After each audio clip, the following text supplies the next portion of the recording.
DS Odia cartoon.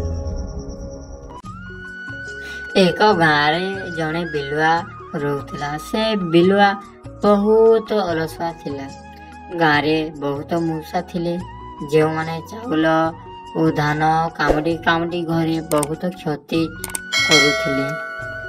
ଗାଁ ଲୋକ ସେହି ବିଲୁଆକୁ ଧରି ଖାଇବାକୁ ଦେଉଥିଲେ, ଯେନ୍ଟା ସେ ମୂଷାମାନଙ୍କୁ ଧରି ଦିଏ।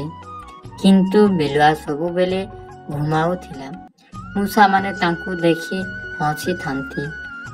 ହା ହା, ଏହି ବିଲୁଆ ମୋତେ କେବେ ଧରି ପାରିବ ନାହିଁ। ଏଭଳି କରି ଗାଁର ସମ୍ପତ୍ତି ଦିନକୁ ଦିନ କମିବାକୁ ଲାଗିଲା। ଗାଁ ଲୋକେ କହିଲେ, ଏ ବିଲୁଆ କାମର ନୁହେଁ, ତାକୁ ଖାଇବାକୁ କାହିଁକି ଦେବୁ? ଚାଲ ତାକୁ ଘରୁ ହଟାଇ ଦେବା। ବିଲୁଆକୁ ଖାଇବା ମିଳିଲା ନାହିଁ। କେତେକ ଦିନରେ ସେ ଭୋକରେ ତର୍ପଣ ହେଲା। ତାପରେ ବିଲୁଆ ବୁଝିଗଲା, ଅଳସ ହେଲେ କେହି କାମକୁ ନୁହଁ, ପରିଶ୍ରମ କଲେ ମାତ୍ର ମଣିଷ କିମ୍ବା ପଶୁମାନେ ସମ୍ମାନ ପାଏ। ସେହିଦିନ ଠାରୁ ବିଲୁଆ ଅଳସ ଛାଡ଼ି ମୂଷା ଧରିବାରେ ଲାଗିଲା।